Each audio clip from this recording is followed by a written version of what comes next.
Hello all of you, my name is Anupriya and I welcome you all on AP education. मैं आपको AP education पर NCERT class 7 पढ़ा रही हूँ और जिसके चलते आज हम पढ़ेंगे chapter number 1 that is nutrition in plant के एनसीईआरटी एग्जाम्पलर के मल्टीपल चॉइस क्वेश्चंस। लेकिन उससे पहले अगर आपने चैनल को सब्सक्राइब नहीं किया है तो प्लीज़ सब्सक्राइब कर लें और हर क्लास के नोटिफिकेशन के लिए बेल आइकन को प्रेस करें। So let's start today's class. Organisms which prepare food for themselves using simple naturally available raw material are referred to as। ऐसे ऑर्गेनिजम्स जो कि अपना फूड खुद बनाते हैं, सिंपली जो भी रॉ मटेरियल है उनका यूज करके, उनको हम क्या बोलते हैं? हेटरोट्रॉप्स। हेटरोट्रॉप्स तो वो होते हैं जो कि दूसरों के ऊपर डिपेंडेंट होते हैं अपने फूड के लिए। Autotrophs, yes we call them autotrophs. Autotrophs जो होते हैं वो अपना भोजन खुद बनाते हैं, like plants. Parasite are dependent on host for their food and saprophyte are those who are dependent upon dead and decaying matter. जो सेप्रोफाइट वो होते हैं जो कि डेड एंड डिकेइंग मैटर के ऊपर ग्रो करते हैं। Question number 2, in the absence of which of the following will photosynthesis not occur in leaf. इनमें से किसकी एब्सेंस में फोटोसिंथेसिस पत्तियों में नहीं होगा? Guard cell, chlorophyll, vacuole and space between the cell. As we know that chlorophyll जो है वो बहुत ही इंपॉर्टेंट है। क्लोरोफिल जो है वो सनलाइट का एब्जॉर्प्शन करती है और फोटोसिंथेसिस के लिए बहुत एसेंशियल है। Without chlorophyll photosynthesis will not take place. So in the absence of chlorophyll, photosynthesis will not take place. So option number B will be right answer for question number 2. Which of the following statement is are correct? इनमें से कौन सी एक statement सही होगी? All green leaves can prepare their own food. हमें पता है कि सभी की सभी हरी पत्तियां जो हैं अपना भोजन खुद बना सकती हैं, तो ये तो सही है। मोस्ट एनिमल्स आर ऑटोट्रॉप्स, ज़्यादातर एनिमल्स ऑटोट्रॉप्स होते हैं, ये गलत है। ऑटोट्रॉप्स नहीं होते, ज़्यादातर एनिमल्स हेटरोट्रॉप्स होते हैं। Carbon dioxide is not required for photosynthesis, ये भी गलत है क्योंकि कार्बन डाइऑक्साइड जो होती है वो फोटोसिंथेसिस के लिए एसेंशियल है, फोटोसिंथेसिस के लिए रिक्वायर्ड होती है carbon dioxide. Oxygen is liberated for photosynthesis, oxygen जो होगी वो फोटोसिंथेसिस में लिबरेटेड होगी। जब फोटोसिंथेसिस की प्रोसेस होगी हमें पता है ऑक्सीजन निकलती है। So first and fourth is correct and that is given in option number A. So option number A will be right answer for this question.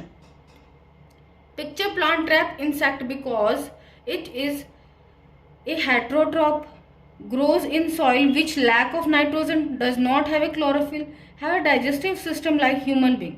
Pitcher plant जो है वो इंसेक्ट को ट्रैप करता है। क्यों करता है वो ऐसा?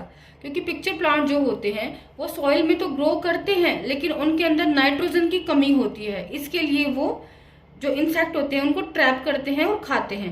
हेटरोट्रॉप्स नहीं होते पिक्चर प्लांट्स, वो खुद अपना भोजन बनाते हैं लेकिन नाइट्रोजन की कमी के कारण वो जो इंसेक्ट को ट्रैप करते हैं और उनको डाइजेस्ट कर लेते हैं।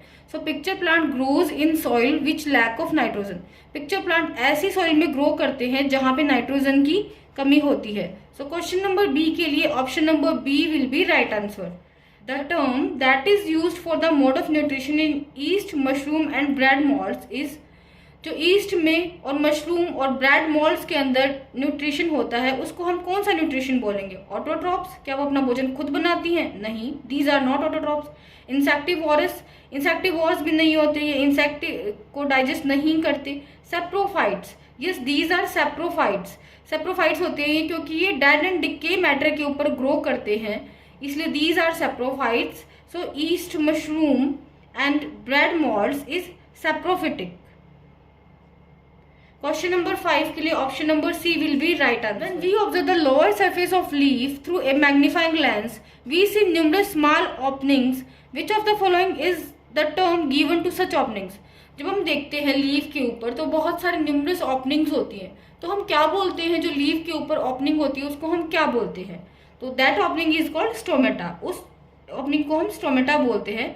स्टोमेटा के थ्रू ही क्या करती हैं लीव्स जो होंगी वो कार्बन डाइऑक्साइड को लेती हैं एटमॉस्फेयर से और एटमॉस्फेयर के अंदर ऑक्सीजन छोड़ती हैं। स्टोमेटा के थ्रू ही जो H2O है through the process of transpiration वो लीव होता है एनवायरमेंट के अंदर।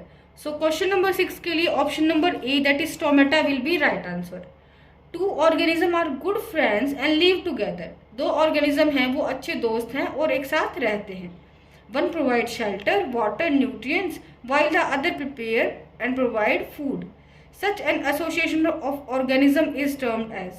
दो ऑर्गेनिज्म साथ साथ रहते हैं, एक जो है वो शेल्टर प्रोवाइड करता है और दूसरा जो है वो न्यूट्रिएंट्स प्रोवाइड करता है, तो इस तरह का जो एसोसिएशन है उसको हम क्या बोलते हैं? इस तरह के एसोसिएशन को हम सिम्बायोसिस बोलते हैं। जब दो जो ऑर्गेनिजम्स हैं वो एसोसिएशन के अंदर रहते हैं और दोनों को ही बेनिफिट होता है, तो इस तरह के एसोसिएशन को हम सिम्बायोसिस बोलते हैं। सो क्वेश्चन नंबर 7 के लिए option number D will be right answer. Which of the following raw material is available in air for photosynthesis? इनमें से कौन सा रॉ मटेरियल जो है वो एटमॉस्फेयर के अंदर अवेलेबल होता है, फोटोसिंथेसिस के लिए जरूरी होता है? ऑक्सीजन, ऑक्सीजन तो लिबरेट होता है during the process of photosynthesis. Carbon dioxide, yes, option number B will be right answer. Carbon dioxide is available in air for photosynthesis. So question number 8 के लिए option number B will be right answer. Chapter number 2 that is nutrition in animals के multiple choice question. Given below from 1 to 4 are some food items. 1 से लेकर 4 तक कुछ food item दिए गए हैं। Boiled and mash potato, glucose solution, A slice of bread and mushroom oil. Which of the above will give blue black colour when tested with iodine solution?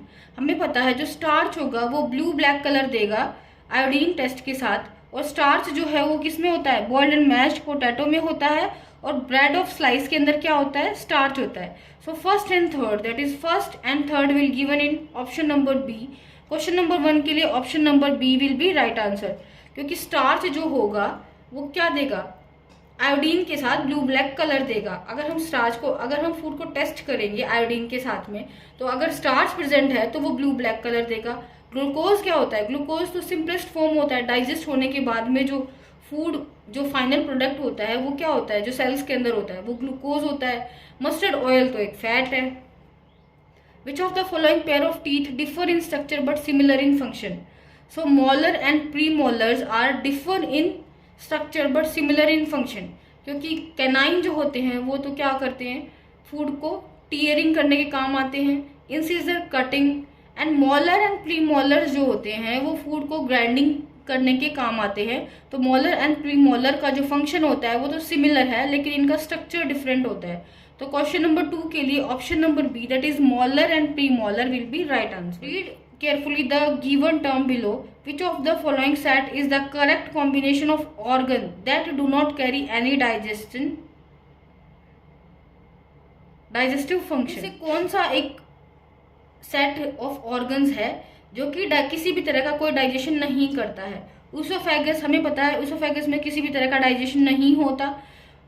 ऊसोफेगस जो होता है उसमें तो क्या होता है कि पेरिस्टालसिस मूवमेंट के द्वारा फूड जो है वो बक्कल कैविटी से स्टमक में आता है ऊसोफेगस से होकर के। लार्ज इंटेस्टाइन जो होती है वो एब्जॉर्प्शन ऑफ वाटर करती है, इसमें भी किसी भी तरह का डाइजेशन नहीं होता। रेक्टम के अंदर जो अनडाइजेस्टेड फूड होता है वो स्टोर होता है, यहाँ पे भी किसी भी तरह का डाइजेशन नहीं होता। तो क्वेश्चन नंबर 3 के लिए option number A will be right answer, that is oesophagus, large intestine and rectum के अंदर कोई भी डाइजेशन नहीं होता।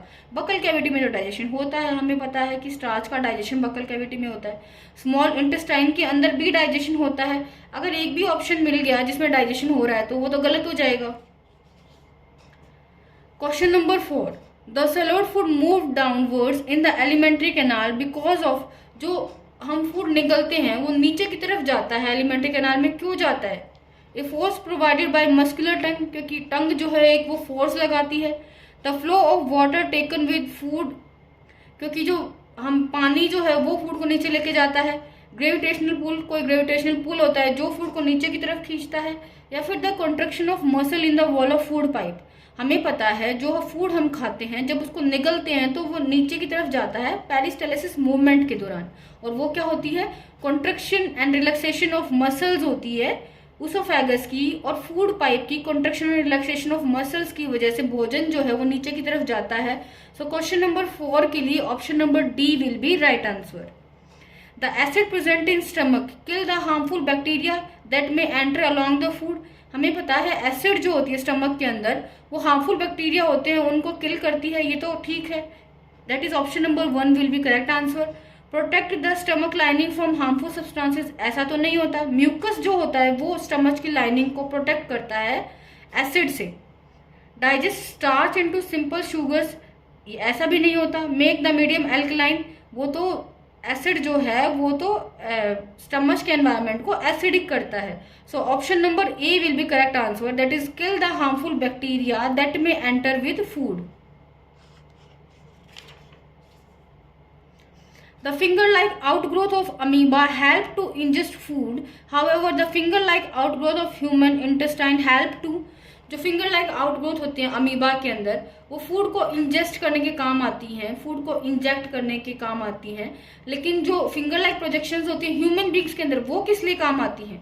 Digest the fatty food substance, make the food soluble, absorb the digested food या एब्जॉर्ब द अनडाइजेस्टेड फूड. हमें पता है फिंगर लाइक प्रोजेक्शंस जो होती हैं ह्यूमंस के अंदर, वो होती हैं स्मॉल इंटेस्टाइन में, और स्मॉल इंटेस्टाइन के अंदर वो सरफेस एरिया को इंक्रीज करती हैं ताकि इजिली से एब्जॉर्प्शन ऑफ फूड हो सके. सो क्वेश्चन नंबर 6 के लिए absorb the digested food, option number C will be right answer. Read the following statement with reference to villi of small intestine. Villi के लिए इनमें से कौन सी बात है वो सही होगी और कौन सी बात गलत होगी? They have very thin walls, yes this is correct. Villi की थिन वॉल होती है, बहुत ही पतली वॉल होती है. They have a network of thin and small blood vessels close to surface, ये बात भी सही है कि विलाई में बहुत सारी नेटवर्क ऑफ ब्लड वेसल्स होती है जिसकी वजह से फूड का एब्जॉर्प्शन होता है. They have a small pores through which food can easily pass, और they have finger like projections. They have a small pores through which food can easily pass, उनमें किसी भी तरह के कोई पोर्स नहीं होते. सो ऑप्शन नंबर सी तो गलत हो जाएगा, और उनमें फिंगर लाइक प्रोजेक्शंस होती हैं. तो first, second and fourth will be right answer. First, second and fourth will given in option number 1, that is question number 7 के लिए option number A will be correct answer. Question number 8, the false feet of amoeba are used for movement only, capture of food only, capture of food and movement and exchange of gases. Amoeba के अंदर जो false feet होते हैं वो क्या काम करते हैं? हमें पता है कि जो फॉल्स फीट ऑफ अमीबा होते हैं वो कैप्चर एंड फूड भी करते हैं एंड मूवमेंट भी करते हैं. तो क्वेश्चन नंबर 8 के लिए option number C will be correct answer. The enzyme present in saliva convert fat into fatty acid and glycerol, starch into simple sugar, protein into amino acids, complex sugar into simple.